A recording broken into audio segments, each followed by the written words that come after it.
Halo guys, Assalamualaikum warahmatullahi wabarakatuh. Kembali lagi di channel saya, Dia di PKH. Sahabat YouTube, bagaimana kabarnya hari ini? Semoga sahabat YouTube semua dalam keadaan sehat, tambah rezekinya, dan tentunya semakin sukses.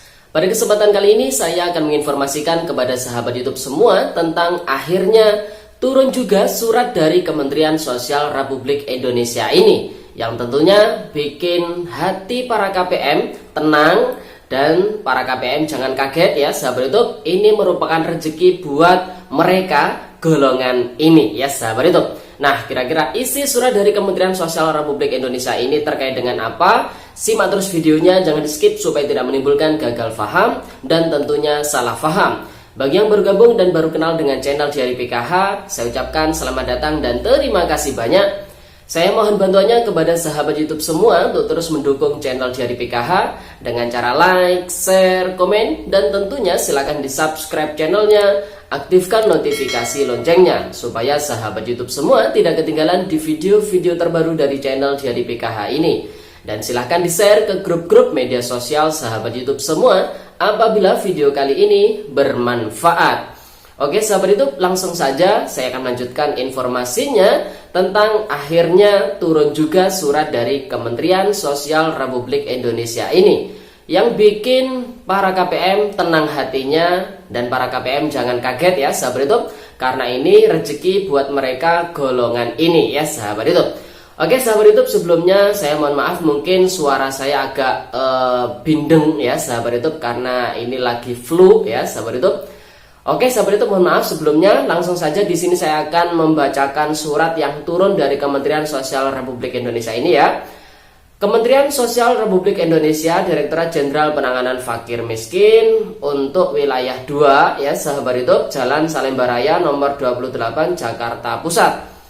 Surat ini diturunkan pada tanggal 11 April tahun 2022 dengan nomor 488-BS.02/04/2022 perihal instruksi setting wallet dana sembako tahap 4 termin 1 batch 216 tahun anggaran 2022. Surat ini diperuntukkan bagi pimpinan 3 bank penyalur, yaitu Bank BNI, Bank Mandiri, dan juga Bank BTN di Jakarta.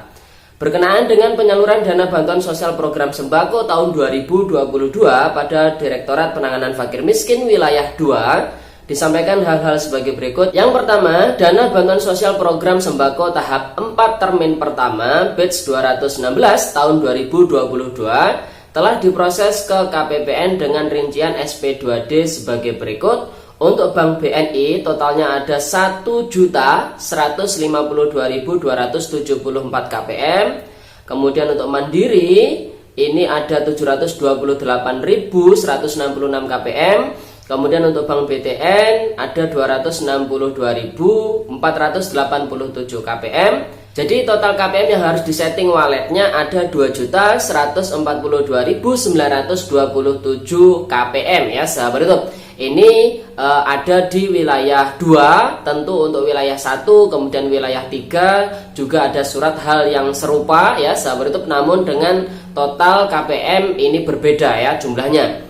Poin yang kedua, Himbara segera melakukan setting wallet untuk dana bantuan sosial program sembako atau BPNT tahap 4 termin pertama batch 216 tahun anggaran 2022 agar segera dapat dilaksanakan transaksi oleh KPM di e-warung sahabat YouTube. Nah, ini sudah sangat jelas ya sahabat YouTube. Jadi ini surat terkait dengan setting wallet untuk tahap 4, artinya untuk bulan April ya sahabat YouTube. Kemudian karena ini melibatkan Bank Himbara ya, untuk Bank BNI, Mandiri, BTN, kemudian ada juga mungkin BSI dan juga Bank BRI, maka untuk tahap 4 ini dicairkan di e-warung secara non tunai, dan ini kemungkinan besar untuk 431 kabupaten atau kota yang memang penyalurannya untuk yang tunai hanya bulan Mei saja. Sedangkan April dan Juni ini kemungkinan akan dicairkan secara non tunai ya sahabat YouTube kalau berdasarkan surat ini. Kemudian poin yang ketiga, Himbara cabang setempat dan Dinas Sosial Kabupaten atau Kota berkoordinasi dalam percepatan penyaluran dana sembako kepada KPM. melakukan sosialisasi dan mengedukasi KPM agar melakukan transaksi sesuai nilai bantuan yang diterima KPM atau transaksi penuh. Jadi karena ini bantuan yang masuk adalah untuk tahap 4 alias untuk bulan April, maka bantuan yang masuk di kartu KKS sebesar Rp200.000 atau untuk 1 bulan saja. Dan uang Rp200.000 ini harus ditransaksikan, dibelanjakan di agen atau e-warung untuk membeli bahan-bahan pokok yang sudah ditentukan di penyaluran bantuan BPNT, yaitu untuk membeli karbohidrat, protein hewani, protein nabati, vitamin dan juga mineral ya sahabat itu. Kemudian poin yang keempat, Himbara cabang setempat berkoordinasi dengan dinas sosial, kabupaten atau kota untuk melaksanakan rekonsiliasi atas pelaksanaan penyaluran dana bantuan sembako agar dapat teridentifikasi permasalahan KPM dalam pemanfaatan dana program sembako serta solusi pemecahan masalahnya, melaporkan hasil rekonsiliasi, minimal memuat data KPM penerima program sembako yang sudah bertransaksi dan tidak bertransaksi berikut dengan BNBA dan penjelasannya kepada Direktorat Penanganan Fakir Miskin Wilayah 2 setiap bulannya. Kemudian poin yang kelima, Himbara melaporkan data BNBA sukses setting wallet dengan flag KPM transaksi full, KPM transaksi sebagian, KPM belum transaksi, KPM tidak transaksi sama sekali ya atau flat. Tanggal transaksi KPM gagal setting dengan dilampiri surat pengantar keterangan waktu dan tanggal penarikan data ke Direktorat PFM Wilayah 2 paling lambat 30 hari sejak surat instruksi setting wallet diterbitkan dengan format TXT ya sahabat YouTube, file delimiter vertical bar. Nah, ini sudah terkait dengan sistem ya sahabat YouTube, para KPM ya cukup mengetahui saja ya. Kemudian poin yang keenam, Himbara melaporkan feedback data gagal setting wallet, rekap dan BNBA paling lambat 5 hari kalender sejak surat instruksi setting wallet diterbitkan kepada Direktorat PFM Wilayah 2. Atas perhatian dan kerjasamanya diucapkan terima kasih ya sahabat YouTube. Tembusannya yang pertama ada Direktur Jenderal Penanganan Fakir Miskin, Kepala Dinas Sosial Provinsi pada 5 provinsi, Kepala Dinas Sosial Kabupaten atau Kota pada 49 kabupaten atau kota, Bank BNI cabang pada 34 kabupaten kota, kemudian Bank Mandiri cabang pada 8 kabupaten atau kota, dan yang terakhir Bank BTN cabang pada 7 kabupaten atau kota. Nah sahabat YouTube, jadi surat ini pada intinya terkait dengan instruksi setting wallet untuk penyaluran bantuan BPNT tahap 4 atau bulan April ini saja ya sahabat YouTube. Tentunya ini diperuntukkan bagi para KPM yang tinggal di 431 kabupaten atau kota yang memang penyaluran bantuan BPNT untuk triwulan yang kedua ini yang disalurkan secara tunai hanya alokasi bulan Mei saja. Sedangkan April dan Juni ini kemungkinan besar dicairkan secara non tunai kembali melalui kartu KKS dan diambil dalam bentuk barang ya sahabat itu, atau dibelikan dalam bentuk barang di agen atau e-warung ya sahabat itu.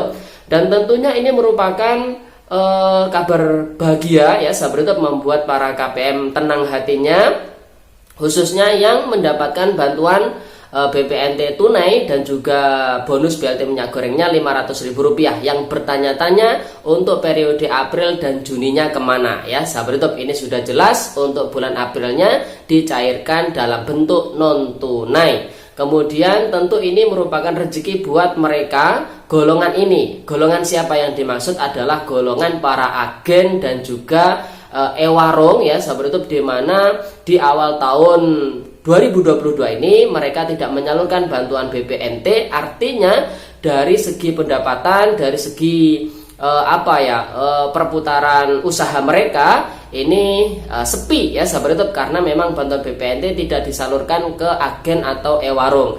Namun dengan adanya proses penyaluran bantuan BPNT untuk tahap 4 ini kembali ke kartu KKS atau dicairkan secara non tunai, ini merupakan rezeki buat mereka. Akhirnya usaha mereka untuk agen ataupun e-warung ini bisa kembali berputar ya sahabat itu.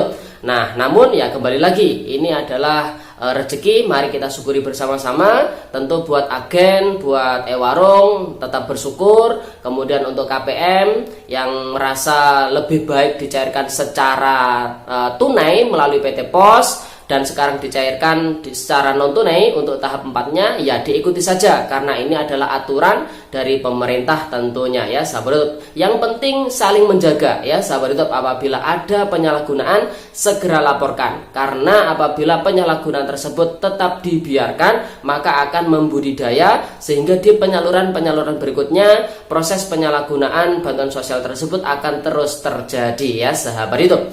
Oke sahabat YouTube, itu informasinya, semoga videonya bermanfaat dan sampai jumpa di video terbaru di channel dari PKH yang akan datang. Sekian, terima kasih, salam PKH, wassalamualaikum warahmatullahi wabarakatuh.